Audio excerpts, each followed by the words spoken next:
to like lean in like this. Yes. Yeah, you might explain. Or maybe I'll come in that way. I just didn't want it to block my face. Do the side mouth thing. Yeah, That just come in this way. You guys are all sounding good. This one here needs to be like that. And we are recording, so go ahead and get started. Oh, great. Perfect. Yay. Good evening, and welcome to another episode of... So it's just the three of us, okay? Okay, all right. Man, Garth, I miss you. Yeah? Okay, all right. All right, I'll get myself in. I can do this. Yeah. Join the party. All right, we're going to go with this guy. Yeah, I guess that's not something you've done before, is be the host and narrator and Moderator. I mean, I will, but this is a longer cord than I need. what's your class of this called? The write the Write contract? Contract, right? Cool. That is a good thing to do. Yeah, you probably wouldn't be surprised. So You wouldn't be this is a surprised. two- I'm not Stupid surprised. stuff. I had one where we literally, every document that was sent over to me. Hey, man, you missed a check mark. Hey, you missed an initial. Hey, can you Yeah. please redo this one? Hey, can you rewrite this? Hey, can you, because I'm not doing it. It was his mistake. I'm not going to say, I could have done it, but it was like, no, you need to fix your mistakes, man. But it was literally every document that came over. I was like, can you just get one right, please? We're old. Like, at least 2 years. So it was like, you should have He should have known by now.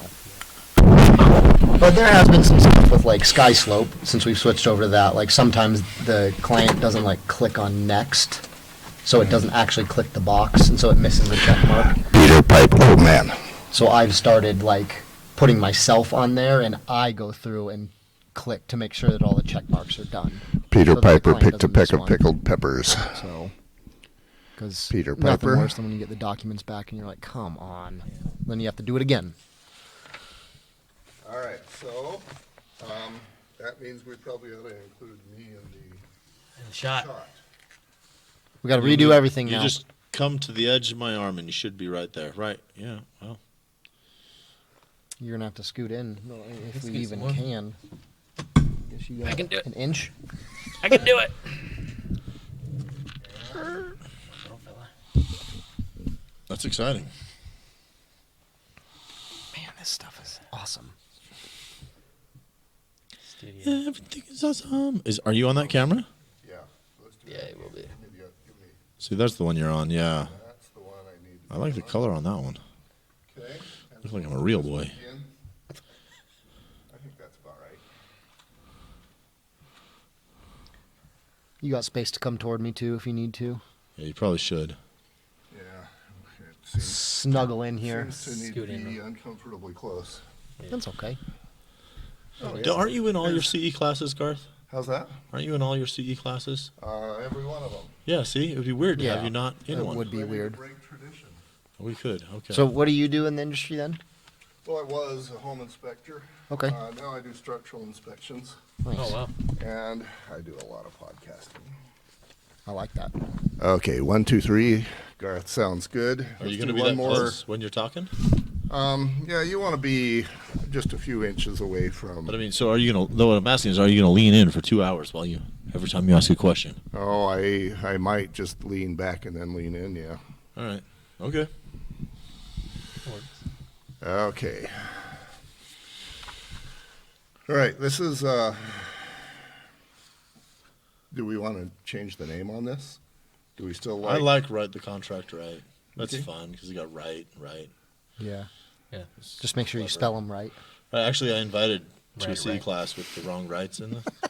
Oh, Someone replied, do you actually know what you're doing? It's like, no, I don't. Welcome to an all-male version of Write the Contract Right. Hey, yeah. We have no estrogen this time, and That's true. I'm thinking that might be a problem.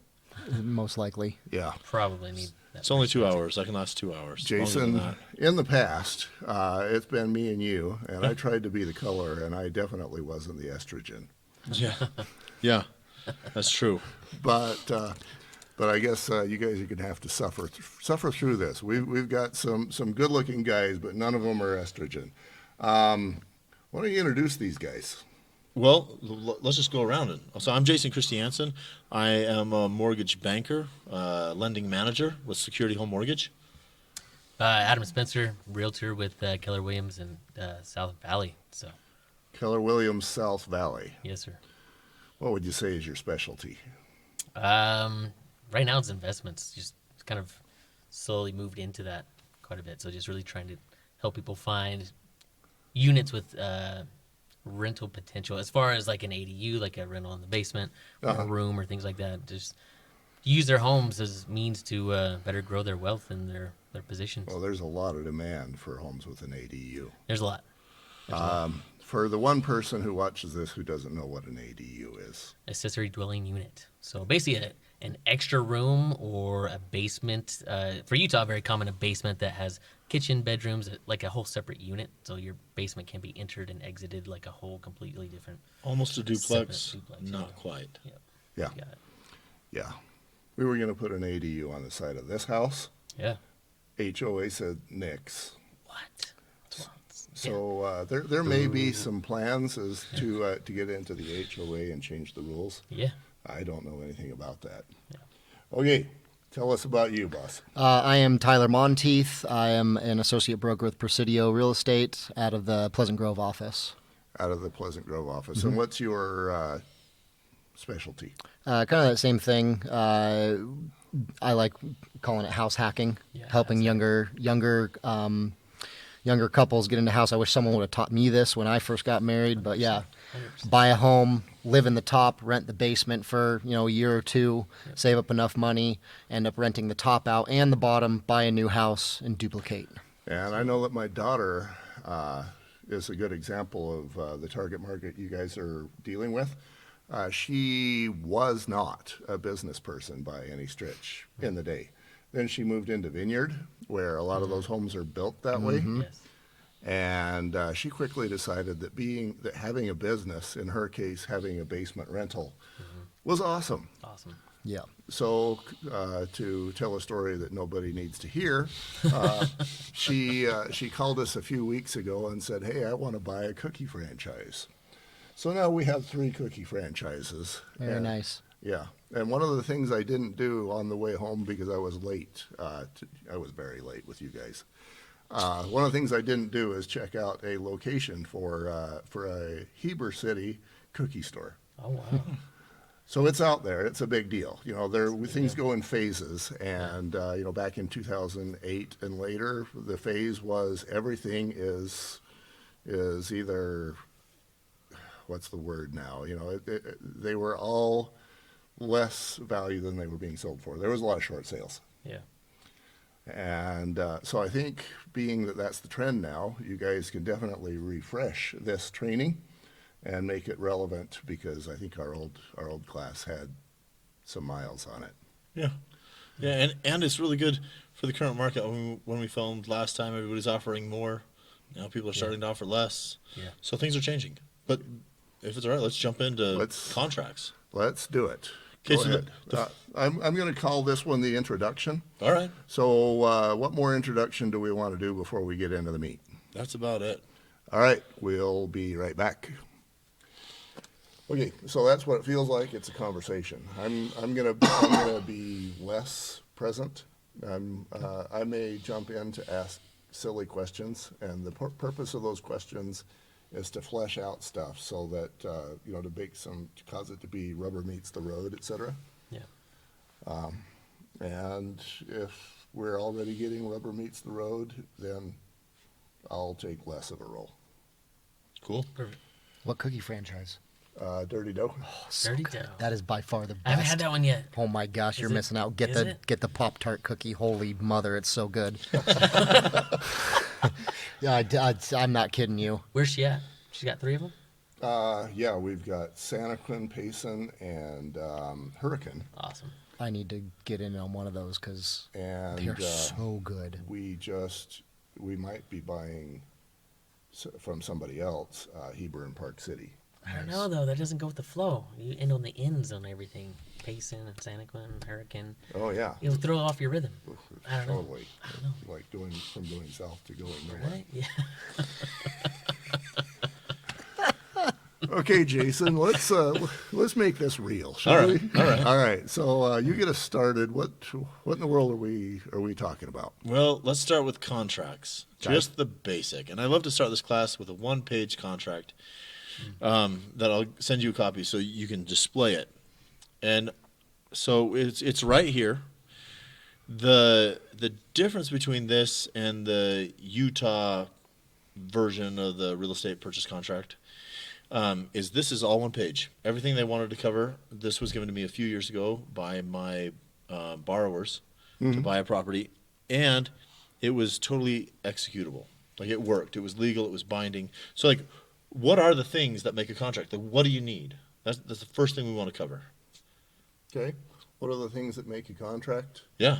I'm going to leave that for you guys to make a stab at. You need an offer, right? An offer? Yeah. What is that? A proposition to Proposition. right Okay. purchase something. Oh, okay. So, Yeah. Consideration. Yeah. A proposal. so this is a proposal, and what else do you need? Let's get your mouth a little closer to that. Proposal. There we go. I'll say that louder. We also need conditions. So you're saying I want to do this, Yes. and then what else do we need? I forget what all the official terms are, I but know. there's consideration. What is co- consideration? like, is it like they're offering something? So in this case, it would be I'm offering you a certain amount of money for that property. Okay, so there's something on one side and something on the other. Yeah. You can't have a one-sided contract. You can't. There's no way to legally say this will happen without something coming back. So that's got to happen. What else? Well, here's the part where I'm going to throw in my first randomness. I like that. I took a legal course and as part of basically an MBA in college. Uh-huh. And in what I learned there from a guy who was a practicing lawyer is if there's an offer and an acceptance, that's a contract. There had to be some consideration. But he, as an example of going too far, if there's a guy driving down the road and he says, I would give this car to absolutely anybody if they would take it. And then the person they were passing said, I accept. That's a legal contract. Hey, well, here's another fun thing. So as far as Utah goes, can you do oral agreements? Can you have a verbal contract? I think you can, right? Am I wrong? Yeah, you go ahead. I believe you can as well, Yeah. but I would not suggest that. Why? Yeah. It can You're change. right. You want it in writing so you can go back legally to prove the things that are said. Where, like any verbal thing, right? Just like with my sister, right? She's gonna give me half the cake, and then I go to take half the cake, and she's already eaten it. Her half was on the bottom. I wanted her half was the bottom, so I was supposed to have all of it, right? So that's the problem with verbals. We can redact things. In that we order said to enforce a verbal in a court of law, what do you need? witnesses. You need, verification that the other person said something Yeah. that they're probably not going to say that they said. So, I mean, you could have a recorded conversation. If you're a private party, you can get away with that. If you're a corporation or something business, you have to have permission. That's why, like, this call may be used for training or whatever. Okay? The problem is, and what I want to cover in this class is, like, what can you get away legally with? And what do you want to get away with? Do you want to go to court? Because that, like, while your contract, the way you execute it, may be upholdable in a Utah court of law, like, if you can avoid going to court at all, way better. Yeah, Way better. going to court might be, the goal might be avoiding Yeah, going to court. right. I would say that's a good goal. It's a good goal. So if that's the case, then I think I know where you're going with this. Things probably ought to be done in writing. Yeah, yeah. And then if you do go to court, you can be like, well, here's the paper. These are the signatures, right? So in writing is good. So you need two parties to agree that something's exchanging for something, right? Right. What else? Again, I can't remember what the term they use in school, but like the competency of each party. Yeah, that's when almost everybody misses. Yeah. Yeah, I love that one. because you can't. Yeah, you can't be mentally impaired and be able to perform this contract, or you can't take advantage of somebody that. Coerce or Yeah. Yeah. Yeah. So the coercion is actually watched heavily in the mortgage industry. That's why, like, when you're refinancing your primary residence, Yeah. there's 3 days, like, because maybe your loan officer was twisting your arm. Yeah, I remember back in 2008, they were accusing you of Thanks, Garth. standing on the street corner and say, "Hey, buddy, you want a loan?" Right. Fog a mirror, I'll get it done for you. So actually, you need to prove that they're that they're able to do it. They're of sound mind, that they're competent, but also, have any of you written a contract for someone who's 17 or younger? they got to be legal, right? Yeah. I haven't. No, I have not written a contract for somebody under 18. Would you? No. My daughter wants me to, but I tell her no. So this is what I say, because for the chances of you helping someone buy a house who's a minor is very low. But I would recommend you use a contract. Your problem with this contract is going to be one-sided. It will not be enforceable to the minor. So it'll make your intentions clear. It'll make the purchase more easy to understand. But everyone needs to know that it's only enforceable one way. Okay, here's my random rubber meets the road question. I did an inspection for a lady in Vernal today who was sure that she had been kidnapped by the FBI and taken away as a sex slave in Sweden. Okay? Is she of sound mind? That's debatable. Yeah, Ask maybe the it did Swedes. happen. I don't know. Yeah. That's a good question. Wow. And I got another one. How about, I almost made this political. How about if you are giving a loan to a dude who was 92 and he shuffles? I've given a loan to really, really, really old people because you can't discriminate for age. I can't. Right. You guys can't. It's a protected class. So as long as they're sound mind, I know of a title company that denied a guy closing because he was drunk. Interesting. Yeah. Even though he wasn't of sound mind at that moment, presumably he's of sound mind when he's not drunk, but they still denied the loan. Right, yeah. So at the time he was drunk, I know of a contract that was entered into while the guy was drunk, and that was unenforceable as well. He was at a nightclub when he signed. So,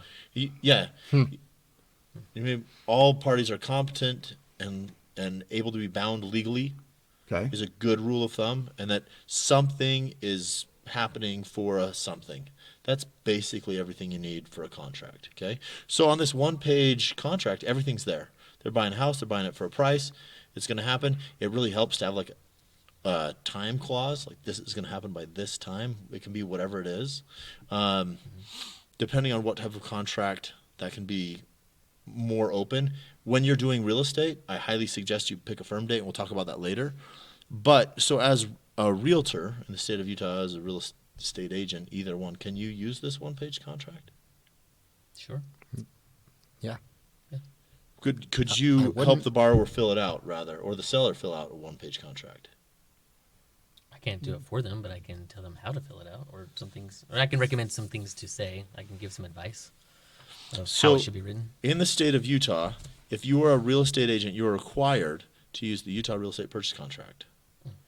There's only two sets of individuals that can do something else. One that should and one that shouldn't. So if you want to use different, like who doesn't use the Utah Real Estate Purchase Contract? For sale by owner? Yeah. For sale by owners, and one other big one. And their contracts are like 21, 64 pages. They have, Oh, yeah. Any builder you go to, Your they builder all can- have their own contracts, Yeah. and Right. they're all Yeah. tailored, very tailored to the builder. to the builder. Very. Very Yeah. So actually, I was reviewing one a couple days ago, and it said, when you sign this contract, you give authorization for the lender to disclose the builder any and all of your personal private information. Which I was like, this is freaky. Like, I'm going to check with you if they ask me to give them anything, even though I have it in writing contractually that you've given permission. I'm still going to check with you first.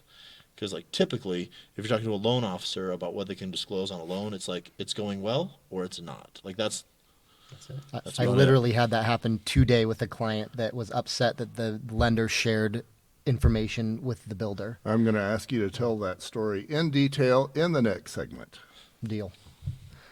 There's not really much detail. He was just, and I haven't read through their contract.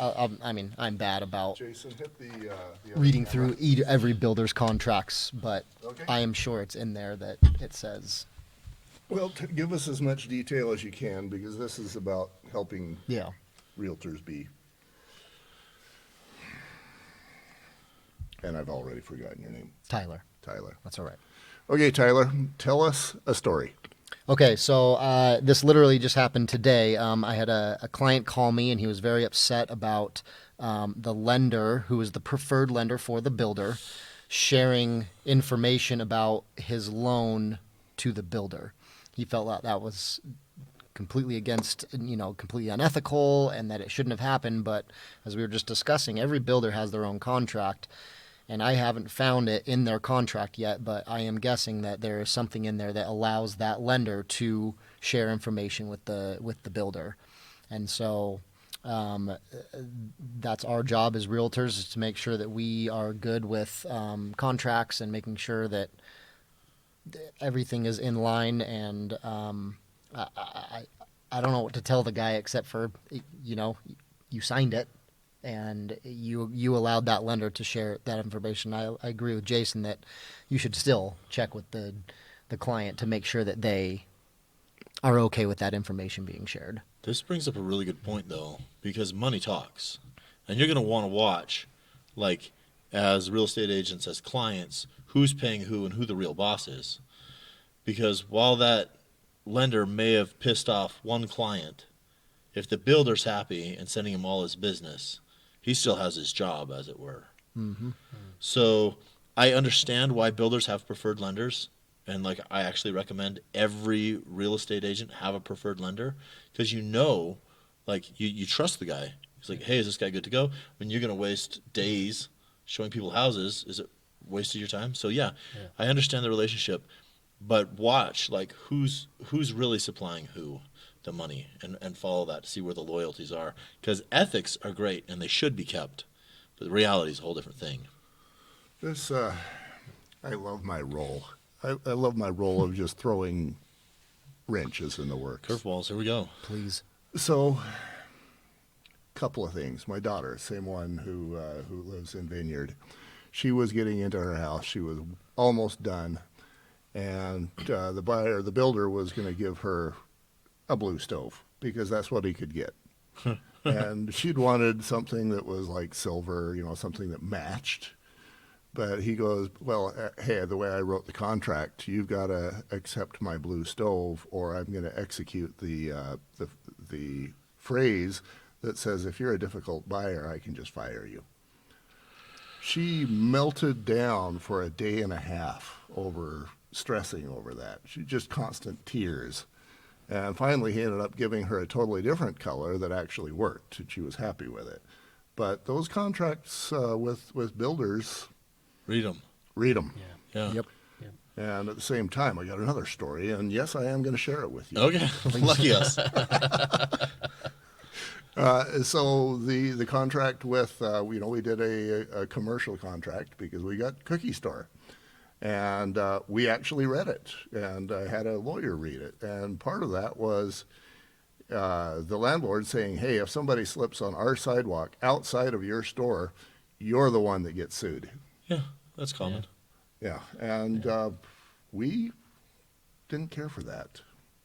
Did you get it changed? Were you we- fighting to get it changed? Yeah, there was a half a dozen items like that we ended up fighting to get changed. So yes, it is insanely boring. Yeah. But yes, you kind of Are need you to read calling that my job contract. boring? Yes, I am. Ouch. All right, whatever. Okay, end of my stories. Adam, right? What's your take on this? Basically, yeah. Reading the contracts, as tedious as it is. So, as Americans do, right? Every time we do something, and we're almost conditioned ourselves to do this way. I used to sell cell phones for a long time, so our terms and conditions would pop up when you had to sign your contract with a cell phone to get a new phone and things like that, and renew your service. And again, there's pages and pages of this little digital book, basically, to read of terms and conditions, right? And these are our terms and conditions for purchasing a house.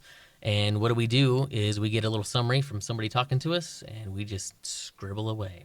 I lost $250 to Verizon for that.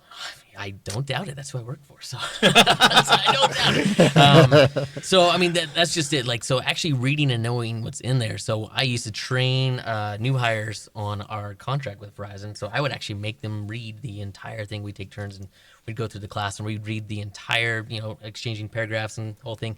And stop and explain each paragraph individually so that we would fully understand what it is our customers are signing. And even though most of them didn't, we're almost conditioned that way, right? You get a new software update and these terms and conditions pop up and we all just click accept.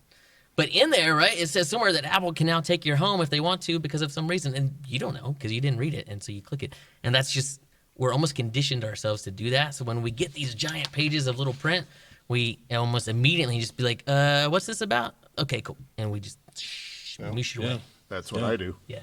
Yeah. Yeah.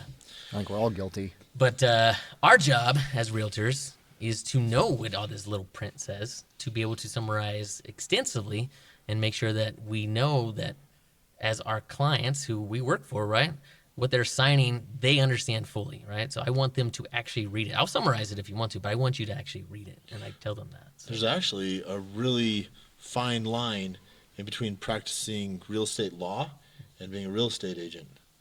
So the interpretation of the contract is where you can get into trouble. So it's really important to understand what it says.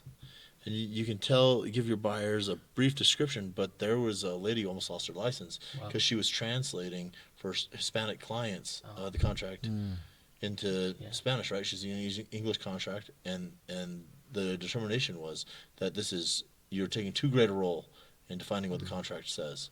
So, on the one hand, yes, know what it says, but two, make sure they understand it themselves. Yeah, I guess on the one hand, what I learned was that they are not going to read the contract, so you got to read it for them. Yeah.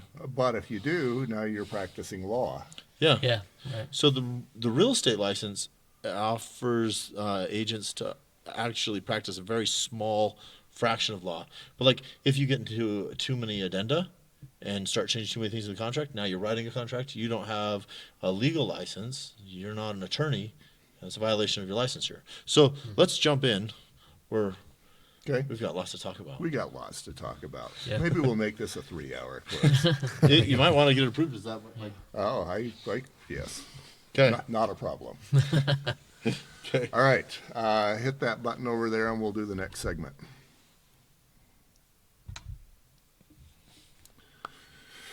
Okay. Did your camera turn off? It turned off. Oh, it did. Should we just keep the whole thing on that one?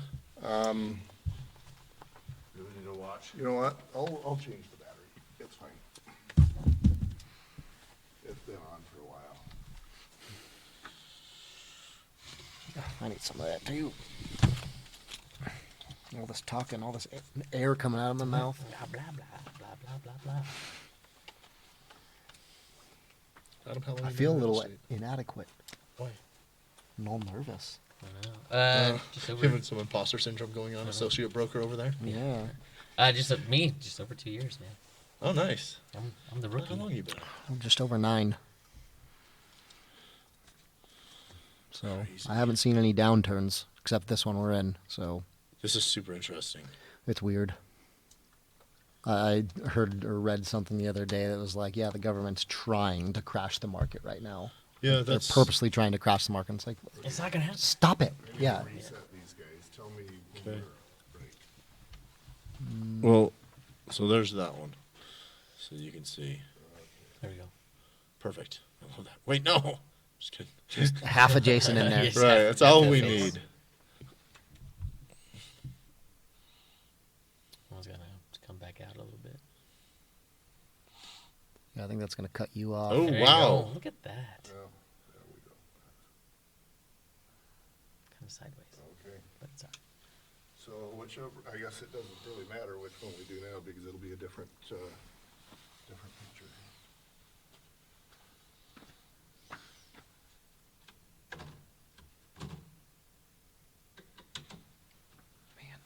Gotta have myself a Okay, whole studio. let's- here. A lot of Jeez, equipment. man. I know.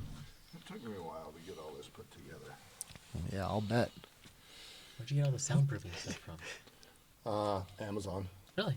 Yeah. You can get anything on Amazon. That's Yeah. true. Have you seen that reel where it's got Biden's voice over it, and they're like, "How much money have you spent on your whatever?" And he's all about 100 billion, trillion. He like just stutters over his words because he can't like say the number. It's hilarious. That man. All right, Jason. All right. Let's. What section are we on? We're actually on section 0. We're going to start actually the real estate purchase contract before the number 1. Okay, rock and roll. Okay, so this is super interesting, and I love to cover this. So it says on this blank day of blank 20 blank offer reference date, Okay. and there's always something. I love to quiz, and it's like Tyler and Adam have a lot of experience in real estate, but when you get thrown in front of a camera, things get weird. So, do you know the significance? Or there's multiple significance. Tell me some significance of the offer reference date. And there's one way that it can be really problematic that everybody blanks on. Yeah, for me, reference date is reference date. I claim the lack of knowledge that you're expecting. Perfect. So there's one reason of this date lines up all the other dates. All your addenda match this date. Like you do the addendum in 4 weeks or 3 months. It's this, the addenda starts with this offer reference date. This is the date, this is the buyer, this is the seller, this is the address, right? So you're identifying through all the addenda this date that this contract is written on. That's the master date. Yeah. Only now we don't call it the master, we call it the main. Or the primary. The primary. The primary date. This is the That's primary what we'll call date. it. Oh, gee. Took me a second. Thanks for being PC. Okay, so with loans, there's, in the residential realm, there's heavy protections to the consumer, to the buyer, right? They don't know what they're doing. If we start doing commercial, then anything goes. I don't need a license. Anybody It's like can the lend. Wild West, baby. Yeah. Right, and it's kind of fun, but like if you're playing in that world, you should know what you're doing. Yeah. But in the residential world, you've got the conventional, which is a little more capable of doing things, and then you have FHA, which is like set up for people who may have come across hard times. Either this is their first home, they recently had bankruptcy. So this date starts being more important to them because they don't want their consumers to be taken advantage of by a flipper. Yeah. Anybody know what happens with FHA and a flip home? What's a flip in the eyes of FHA? An investment. Yeah. You're coming in, you're buying this property. Most investors, I know a guy that tries to flip one home a month, and so I mean they are getting in there and they're buying these houses in cash usually. Why does he want to turn it so quick? Just so everybody knows. Make that money. I mean, if you can go in there and offer much lower than market value, and then put $30,000 to $50,000 into it, turn around and sell it for a profit, and then you just keep churning that, take that money and go do it again. Does he use hard money? He Hard- does. Most So, likely. so he's paying some points and some higher interest. Mm-hmm. So the sooner he can offload it, the less interest he pays, more profit he keeps. So as a flipper, you want to do that ASAP. You want to get that done. So in the eyes of FHA, if you have that home less than 90 days, they're not going to finance it. Yeah. So this If you offer, have that home less than 90 days, FHA is not going to finance it. they won't. See, I would have answered your question. I would have said 2 years. Well, that's IRS rules. So it's super fun because like I live in the magical world of mortgage. Well, I live in the real world where like right and wrong exist, but then the magical world of mortgage where things have to be compliant. And we're blending this with the magical world of real estate, and then we have the magical world of taxes over here. So we try and make all these match, but they don't. So understanding the terms can be a big deal. So as these people are taking this class and they're going to write a contract and they go into a house and it has fresh carpet and new paint, and the guy's like, I do one of these a month. Well, I'm not going to make an FHA offer on it because he has to have it 90 days. And 90 days from what? The offer reference date is one of the things they track. And the other, Settlement deadline. Settlement. When you actually close it? yeah, it's closing. What's the difference between closing and settlement? Because Recording. So for closing is when it actually recorded in the county, like ownership, basically. Yeah, So so settlement is when money exchanges and we're done with the terms. But recording is when you actually take possession of it. right. So when his name went on title, his her, it's person, primary. Yeah. No, you're being. No, we don't get into that during So, this podcast. when the owner goes on title, that's the 1 day. 90 days later, 91, you want your offer reference date. Got it. So you can, and I would advise, like, if your clients really like the property and the seller is willing, I would put it under contract before then, knowing, because you're going to tie up the property, it's under contract. He accepts the offer, he can't sell it to someone else. They can still market it, but he can't take another offer, I right? just want to make sure I understand what you're saying correctly. So what you're saying is that if a buyer goes in and purchases this home with an FHA loan, they then cannot turn around and flip it? Or are you saying the flipper comes in, buys it hard money, he cannot sell it to an FHA buyer within 90 days? Is that He right? can't have the contract written. Can I even have the contract written within 90 Right. days? 90 days. Okay. So I've seen these So before. you're not even going to market it as an FHA loan? Exactly. MLS. So It'd only be cash or conventional. when you're putting on the MLS, right? Yeah. So if it's not FHA, it would be a cash. Or Conventional, Or VA, conventional. USDA. Cash, okay. Is there a condition? Let's say that you guys are the realtors, and it's at 80 days. Are you going to advise, or how are you going to present this factor to your buyer or to your sellers? Are you going to say, look, if you wait 10 more days, there's another way to sell this? Under what conditions? How do you play that game? You could. I mean, during that time frame, and especially if you're that close, we could still be looking for a cash or a conventional loan and trying to get it done that way. But we know that we're about to open it up to even more possibilities once we hit that 90-day mark. So I would go back and add that to the listing as soon as we hit that marker, that we can now take an FHA loan and go through those. I pursue both. There's no reason to hold off on trying to get it done before. You're going to say that's a good answer. I like that answer. Crumb, if it was 80 days, I would put that FHA was available as an option and then put it on the notes, like, after this date. Yep. Yeah. Yeah. So that way they can go ahead and take a look at it. They can make some decisions. Mom and dad can decide, is this the house for us, right? And they can bite their nails for 7 days while they wait. So, yeah. Is there a way that that the buyers could maybe communicate that information to you and say, hey, we're interested in 7 days? Well, what I actually recommend, and this is me, and I have people who disagree, but just following law, I would write an offer. I would say, this is the offer, we're going to buy this house, we're going to close in an extended period of time to wait for those 90 days to pass, however many that is, right? So I'm closing in 4 months because you just bought it and you're doing these things and I see it, right? So I'm going to go 30 days past my 90 days. That's going to be my closing date. And as soon as I pass those 90 days, I'm going to send a cancellation and the new offer. Kill one contract, get another one. Everybody knows what's going. He can't sell to someone in the meantime. Now he can, like in that window from the cancellation to the new offer, he could be like, see ya, suckers. But that way, the intent is there. It's written. Everybody knows. I advise a lot on multiple investors buying a property. I'm like, you're going to want a joint venture or sometime operating agreement, articles of incorporation to clearly explain what's happening. The more stuff you can get in writing, the least confusion is going to happen.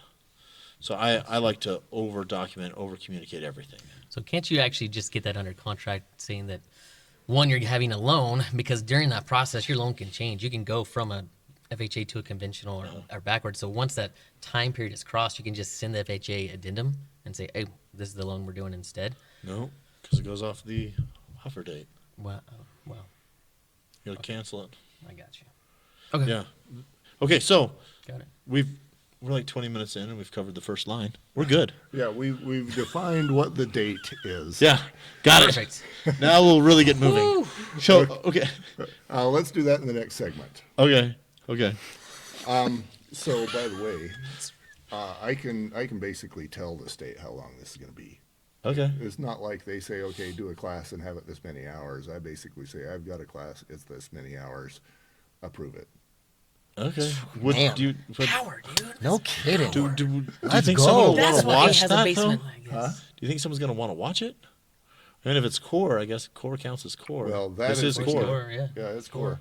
So we can decide how many hours we want it to All be, right. and then we can make it that. Okay, I would like to go a little quicker.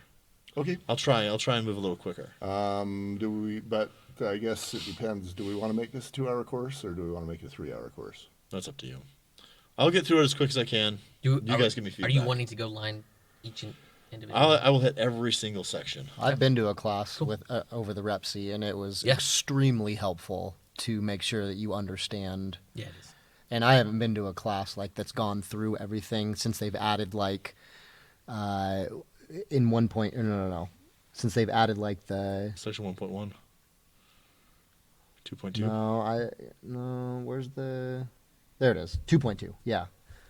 And I guess 1.1 was added as well, They added a bunch kind of of around stuff that in there. same time. But yeah, it was the sale of buyer's property. Like now we actually have to check that in the REPC rather than just adding the addendum to it. Yeah. All right. Give me the other camera and let's roll. Pick it up. Go ahead. All right. So we're on the fourth blank of the top. This is the buyer. But this is really important, okay? Because it's just like getting on an airplane, buying a ticket. If William Olson goes to buy it and he buys it as Bill, they're not going to allow him on the plane. So I always recommend that you don't just ask your person, your buyer, what their name is. If they're getting a loan, ask the lender. I had a time, and we go in waves, of I needed their exact legal name, which was a pain in the butt. Because the name that they're going to be on the loan documents, which sometimes has to match the REPC exactly, is the way they're going to sign. And if they've got to sign with their 15 middle names, it gets to be a pain, right? But ask your lender, say, like, how are these people taking possession? The other thing that's super, super interesting is, what's the difference between an owner-occupied property, as far as a loan goes, and an investment property? Okay. Interest rate. Sorry, I got to stop you. Okay. So I know some Polynesians, Okay. and one of them named their kid, the middle name might have been about 200 letters. It basically Wow. means my son is a warrior and he is this and he's that and so it's kawa, hawa, whatever. Sure. How do you deal with that when the length of the field is finite? Right now, I wouldn't Change the include his font. middle name. Change the font. Middle initial. Yeah. There you go. Right now, they're not picky. I just wouldn't include it. And I ask all my borrowers, how do you want to sign the closing documents? So- You will be signing this 46 times to 60-something times in application, clicking through buttons. But at closing, you get to write with a pen usually. And So that's how you get to sound wise, intelligent, and knowledgeable is you basically say, hey, here's your name. Make sure you choose that carefully because you're going to be signing that name 130 times. yeah, Okay. let them know. Yeah. So grab the name of the buyer. What do you guys use for the name of the seller? Usually whatever's on title, but I always call the seller's agent and ask them, who because sometimes county records don't match who actually owns the house. So Yeah. you want to make sure you know who's actually going to be signing because I've had to write addendums and change the seller's name because it didn't match what was on county records. So And sometimes what if it's a trust or a company that owns it as well. So it's a trust. Who's going to sign for the trust? You need the authorized representative, and I always get who is the authorized representative of this. So you as an company. agent, how do you verify?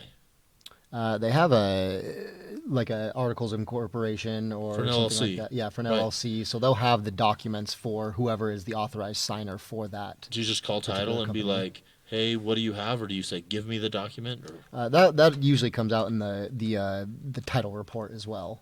So if it's not matching in the but if you're writing an offer, do you have the title report? no, not yet. Usually, So when you write an offer, what do you put?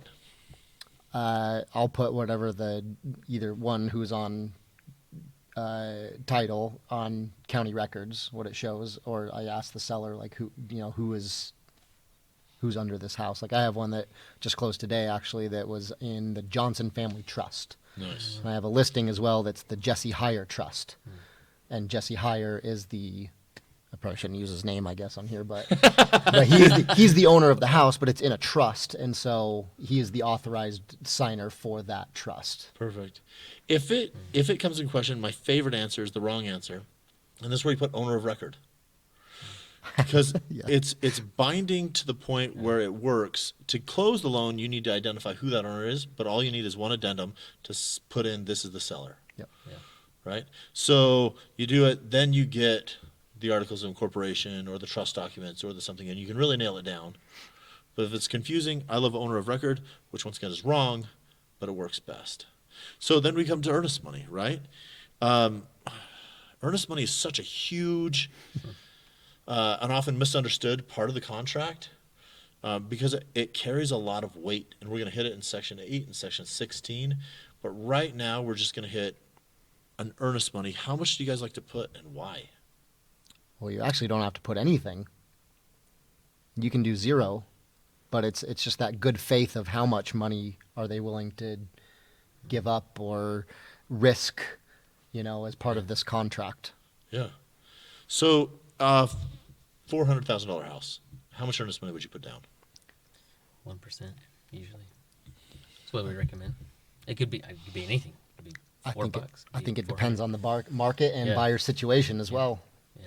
So we're going to hit that. I love that you limited your answer because, it can be pretty weighty, and that's one of the most important fields on the contract. We'll talk about Section 1, offer to purchase, right? So we've got a property, and they list it, and you typically are going to write an address here, but it could be a lot number. You're going to do the best description you can: city, county, state, zip, tax ID number. So kicks and giggles, how many tax ID numbers can you have on one purchase contract? I don't know. that's a good question. I don't know either. I would assume one. So it depends on the loan, but it really doesn't matter. Sometimes the lender will want to know that you're not buying multiple buildable lots. So like you're buying one with the houses on, and this one can be built in back because they don't want you to subdivide it, have a higher value on the piece you're maintaining and selling off other portions of it. But if you're getting a lot of tax ID numbers, you can check with your lender. But usually you're okay there. Okay, so I'm going to stop you Yeah. here again because of personal experience. Yeah. My dad, I grew up in Orem, Okay.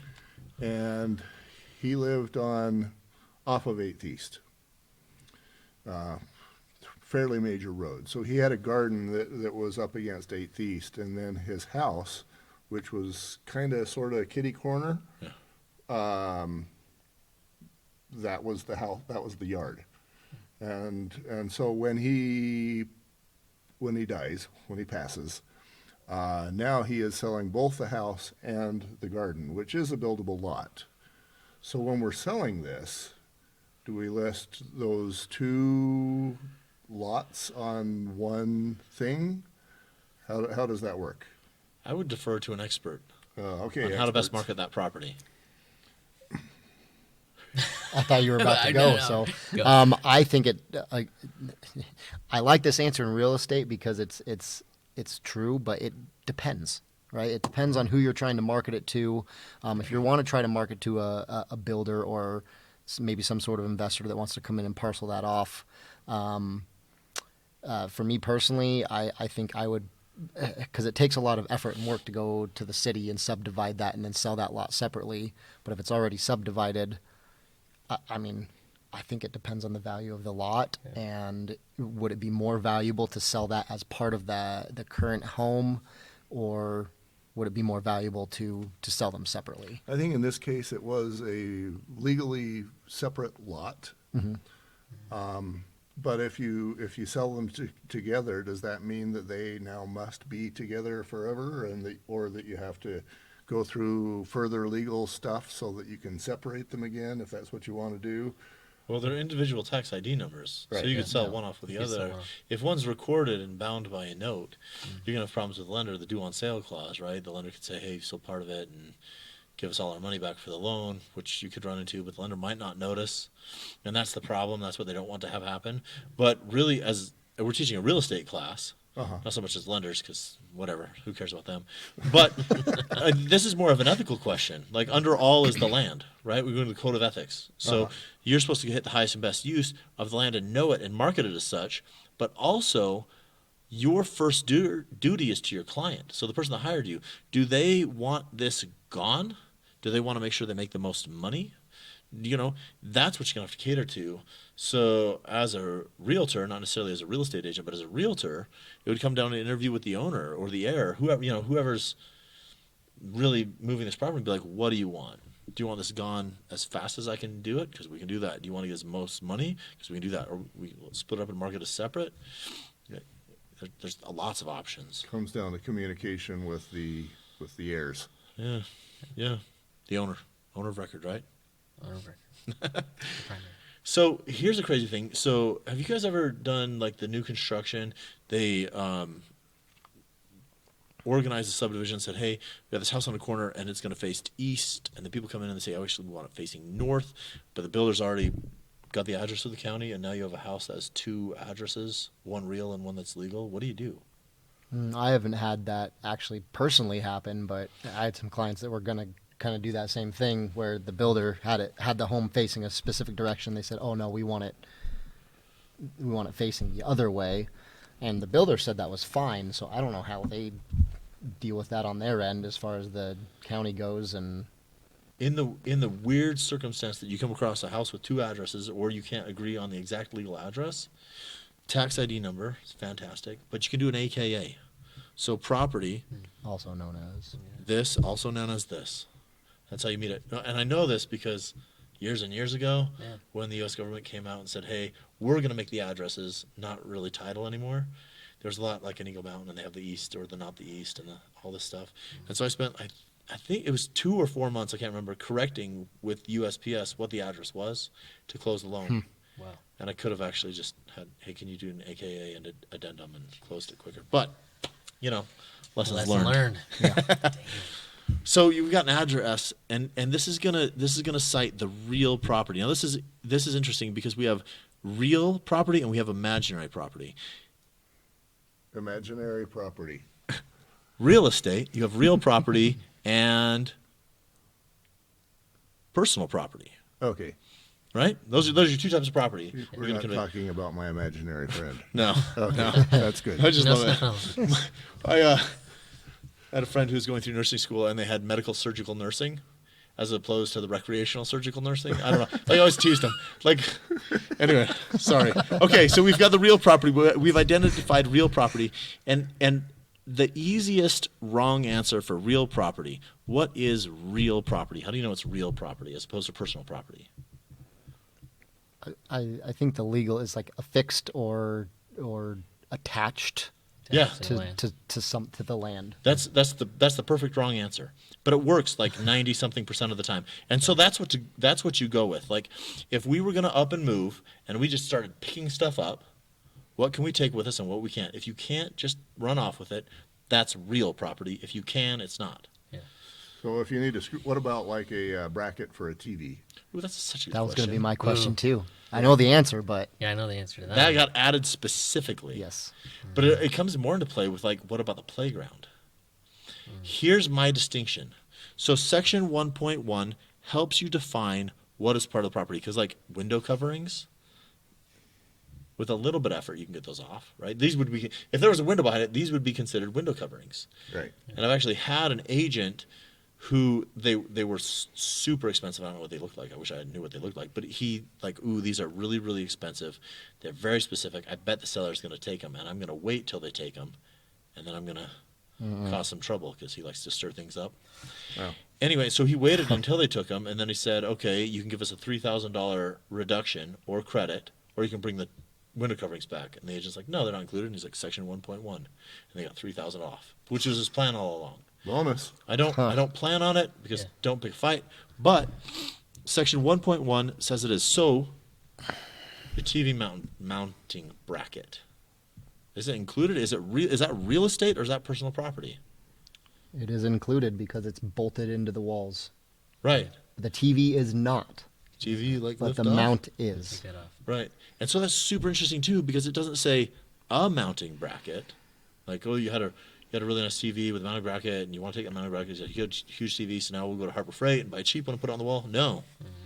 No. The most issues I've ever had in contracts was this section right here, was Section 1.1 and 1.2, because whether it was, I've never had problems with it personally, but I have had problems because the other side did not explain it to their clients. And one time, my clients move in and a dishwasher is gone. And the agent told me, well, we said that on the MLS. And I said, no, read the contract. I said, we included that in this contract. And I even specifically put it in section 1.2 that there's check boxes and, a space you can write stuff in, that it was included. And they did not counter to say that it was excluded. And the agent tried to tell me, no, we said that on the MLS. And I said, no, it doesn't matter. It's in the contract. Yeah, And that's- the fridge was also included, and she was ticked because we had a fight initially about the fridge, and I said, no, we included that. They're not taking the fridge. We included that as part of our offer. When my clients moved in and the dishwasher was gone. So let's get kind of crazy here. So I love what you brought up, and those are actually some of the biggest things, especially the refrigerators now that are super fancy, and they'll replace it with another refrigerator. Expensive. And the perfect refrigerator you can't always get. I had to buy, well, I didn't. I was going to buy a microwave to replace one that was broken in one of my rentals. So I went into Home Depot, and they were out of stock. I went somewhere else, and they were out of stock. And I said, you know what? We're going to give you $200 off your rent. You buy a microwave. There you go. Anyway, but so you got to watch what's included. Here's the interesting thing. So you walk through a house on Tuesday because the market's not crazy right now. You make an offer on Friday. You give them the whole weekend to think about it. You want your response by Monday. When is it that the appliances have to be untouched? Section 1.1 or perhaps 1.2. I believe it's when the offer is made. I can't remember if it's when the offer is made or when the house was seen. So It's like accepted when they accept. It's Whenever they accepted. sign, whenever that seller agrees to it, that's when it's binding. Oh yeah, signed and communicated to the buyer and seller. Yeah. I was playing a scenario out in my head. Right, of, so it's really tricky. Well, if we went in and looked at this property and then they swapped fridges out before we write the offer, I mean, Then you're hosed. that's sketchy. Well, here's the problem, But- right? So you walk through it on Tuesday. Is the seller there when the buyer walks through the property? No. No. Do you meet the seller? You have conversations with the seller. If Usually the seller's Hopefully representative, can you have a conversation with the seller? Me as the realtor, no. And You even the can't. buyer shouldn't. So you walk through on Tuesday, they're like, no one's buying our house. I give up. We have all these nice appliances here. We're taking them. We'll put the cheapo ones. So on Wednesday, Thursday, they're like, put the crappy appliances. They get an offer on Friday. They're like, cool, we like it. We'll take it. No malintent was ever there, right? But you didn't do due diligence on what your offer was.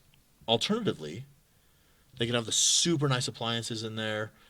They know you came through on Tuesday. They get your offer on Friday. They're like, we can make thousands by switching out these appliances.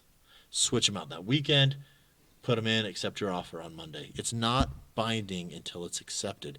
And so if you go through a house, you put down, we want the LG touchscreen refrigerator with the surround sound. You get really specific. Because the other thing is it states like refrigerators. So what if they've got one in the garage and one in the kitchen and one in the basement? All of them. It's all of them. Once they accept, that's it. Okay, here's my problem. Yeah.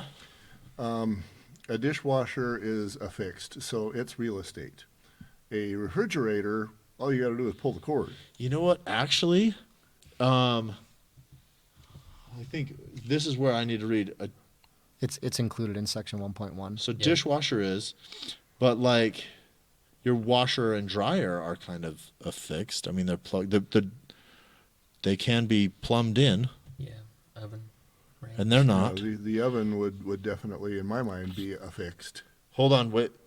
So an oven is the same as a washer and dryer. It's just plugged in. I mean, Oh. there's a tip bracket on Yeah, it, I right? guess But can you buy a house without a cooking surface, I don't. Oh, without a cooking. Yeah.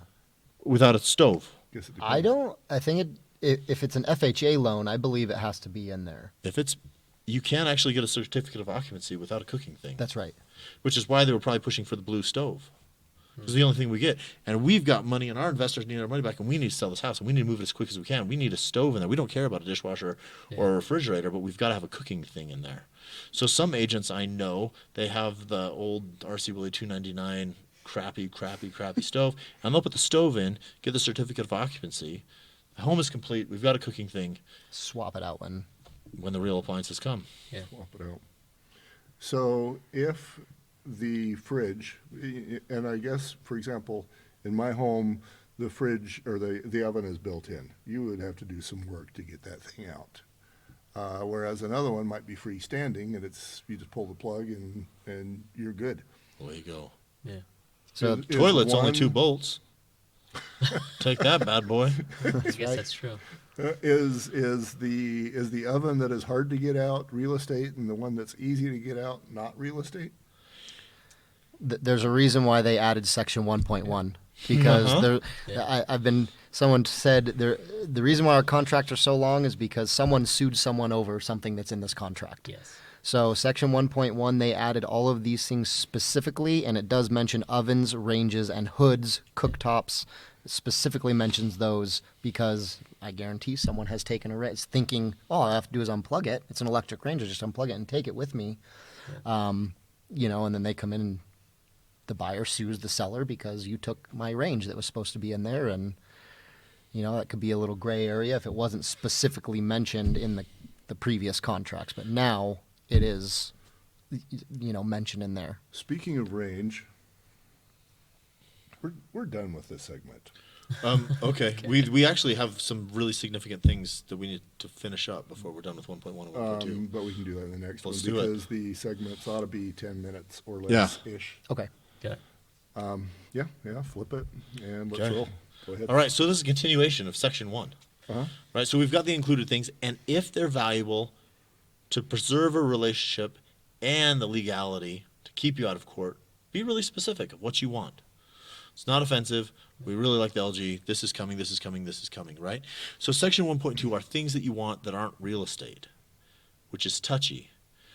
Because if you're getting a loan, the mortgage is a real estate backed mortgage. That's what we hold as liability, as collateral, right? Right. So you start putting the Corvette or the trampoline, obviously it has value because you've listed it.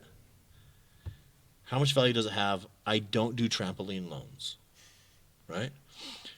So if the swing set is concreted into the backyard and it's obvious they're staying, there's no need to put it on section 1.2. This is only for something that might be there. Now, if you start listing a fair amount of personal property here, stop. This says there's a separate bill of sale. And that can be any amount, and I don't care. And you can list it here and you say these items value are conveyed on a separate bill of sale, or you can say these are included at no cash value. And I'm thinking that's something that is important because in many cases, maybe a home is sold because it has an awesome playground or play set.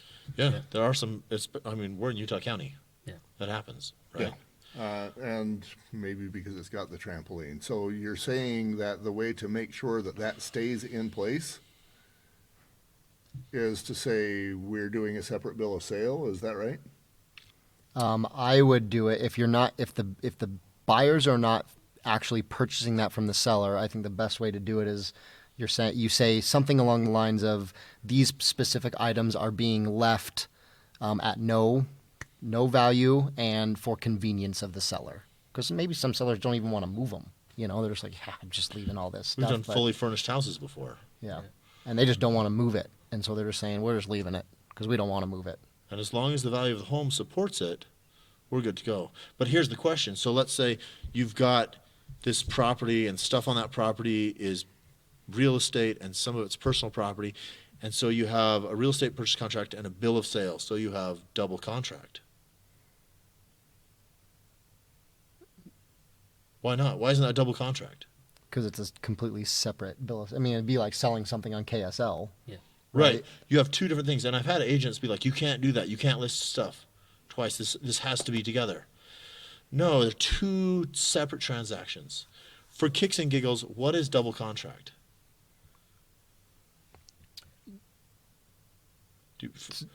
From my understanding is when you I have a contract accepted under contract and I write another contract on another property. And so I have 2 contracts out on 2 different properties, which I know that was happening back when things were nuts because you couldn't wait.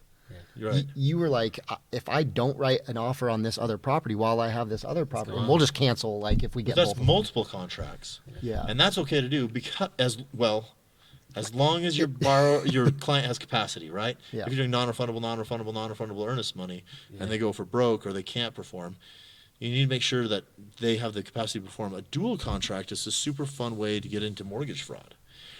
So I'm going to say, I'm going to buy Garth, I'll hook you up, right? Yeah. Okay. So we know that your house is worth a little bit more and you're cutting me a deal, but I'm going to make it up to you. So between you and I'm going to buy our property for $350,000, but we're going to present to the lender that we're buying it for $500,000, and I'm going to get a loan for $500,000, but we're going to split the difference.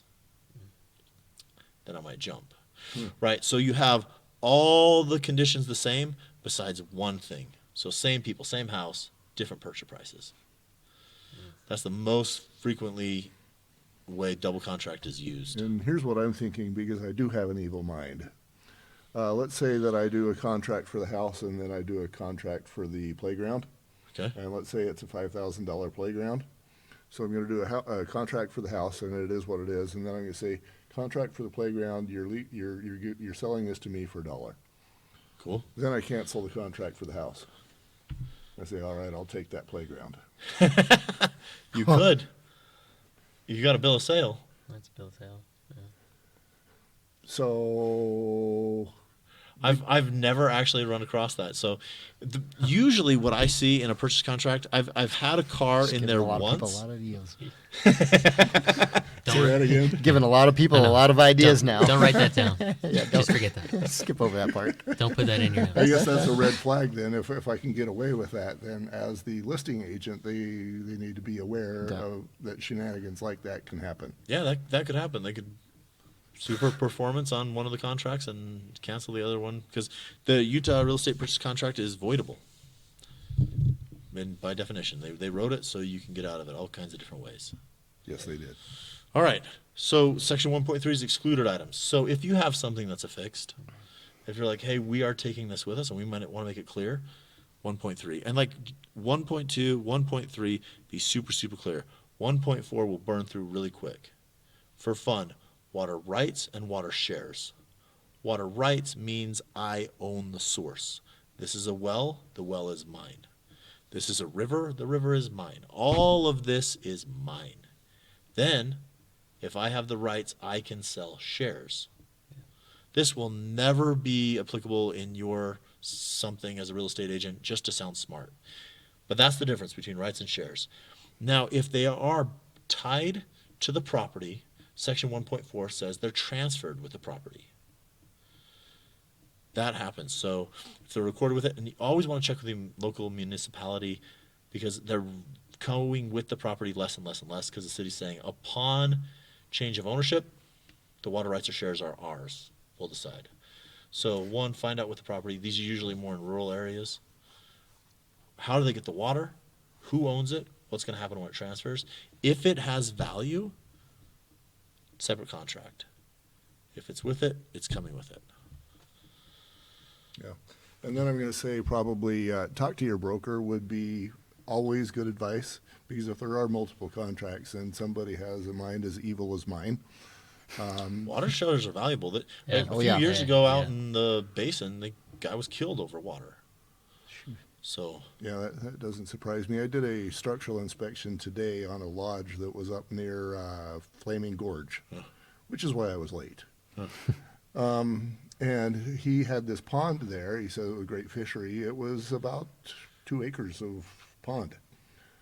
And he says, I own this water. And I'm thinking, how can you own the water? He probably owned the rights.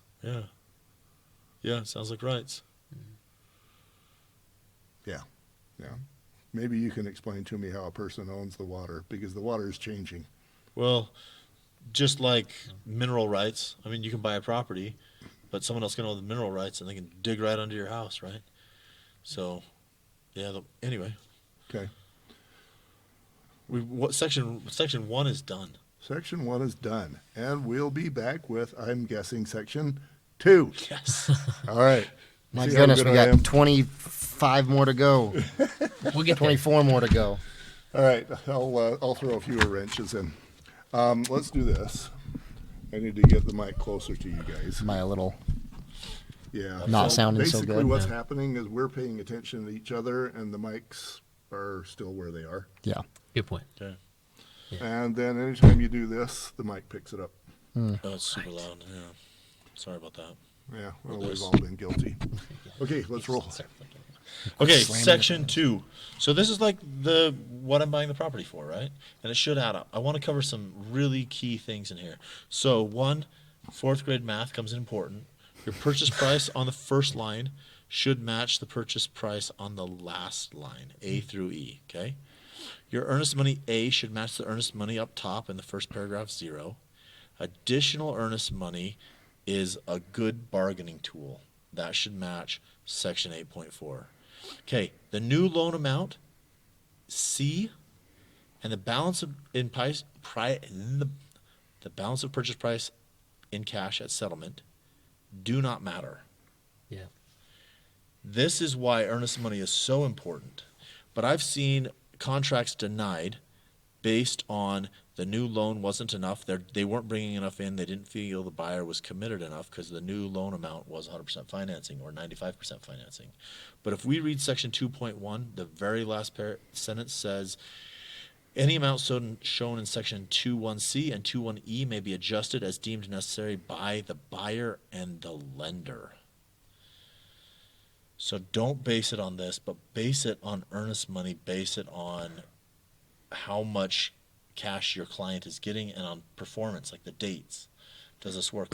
Don't base it on loan amount because it doesn't mean anything. I've actually called a couple times and said, on our next revision, can we take this out? Because people who don't understand give it too much weight. Yep. I don't like filling those in because I don't like giving away my buyer's position. I do. I don't want to tell because if you're have an appraisal issue or something and they're bringing in $250,000 for their Yes, loan and they're going, yes. well, they've got $250,000 cash. They can pay the difference. Right. You Right. know, I don't want to give that up for my client. Right. It gives a bargaining- I love it. Exactly. You can do all kinds of things there.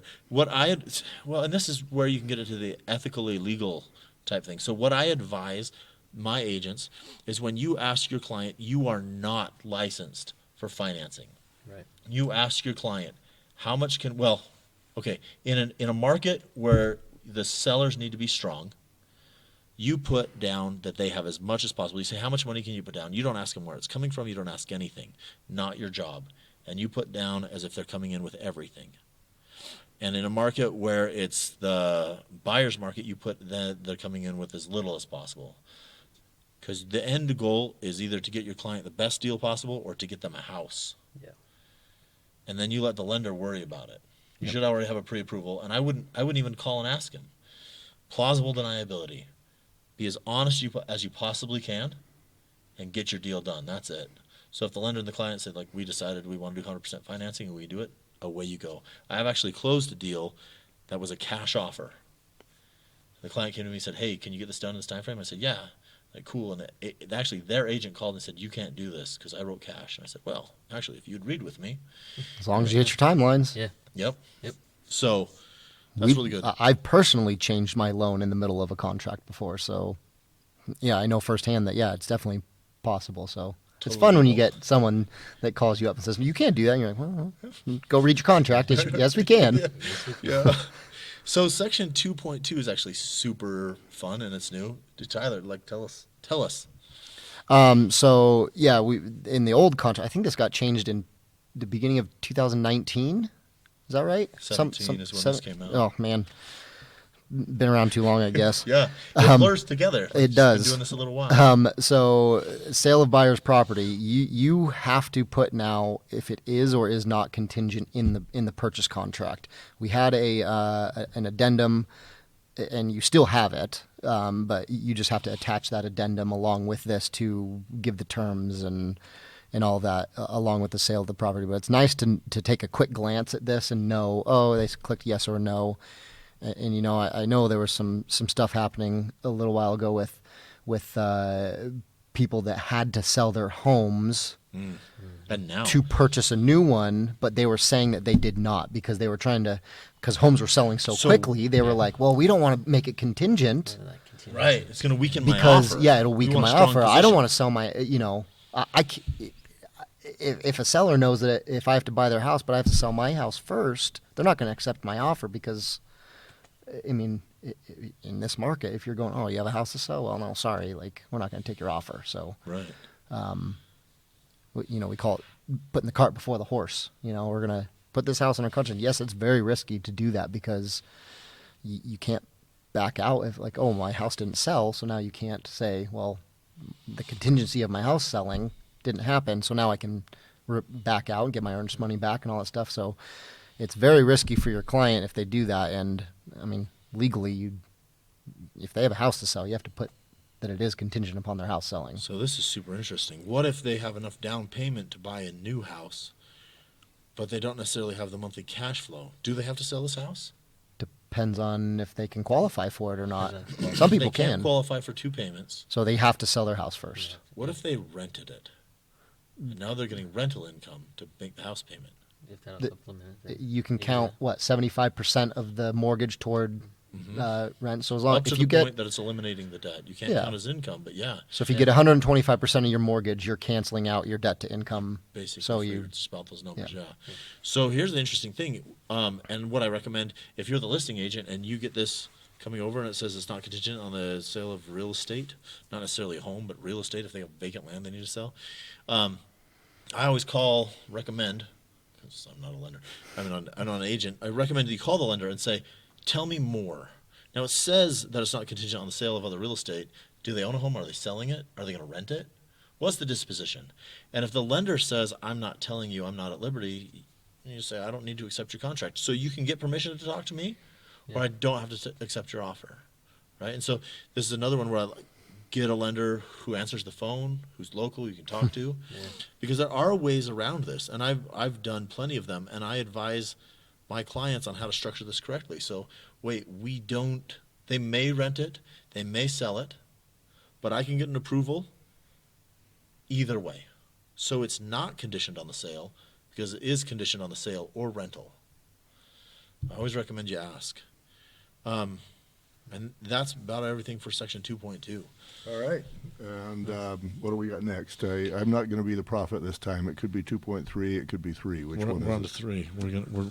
Most of the rest of these will go all at once. We are moving. Okay, we'll be back. Okay, Jason, I want to trade spots with you. Okay. And I'm gonna need a longer cord for the headphones. The reason why I'm using headphones is because that battery is doing well.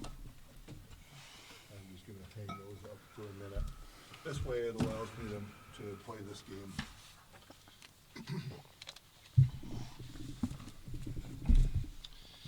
I hate these chairs. I take it the big chairs didn't work so well, huh? There's only 2 big chairs. Yeah, we could have grabbed a third, but anyway. All right, wouldn't section. fit in here so well. I don't. Yeah, they would have not been this Hold on. cozy. This is just me. Hey, yeah, there we go. What Oh, did yeah. you? What did you do? What the fuzzy? Like I was rolling around on this rug. Okay, did you already change this? Yeah, I did. Okay. Okay, Jason, section 3. Settlement and closing. Right? Okay. We hit this already. So settlement, and this is different. Like in mortgage talk, settlement and closing mean different things than in real estate talk. So you always Stop. wanna- Move that microphone closer to you. Matter of fact, I'm going to give you this one. It's hooked around the bottom. Here, we'll go on. I'll feed it under the table. Okay. Ooh.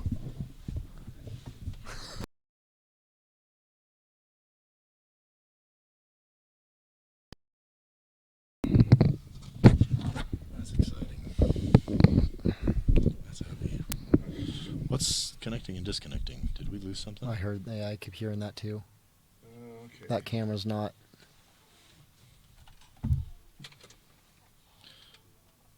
Oh, This thing keeps going in and out. that connection is That. We Yeah. lost that. Yeah. That was the weak connection there. Do, do, do, do. Do you want to start recording? Actually, I will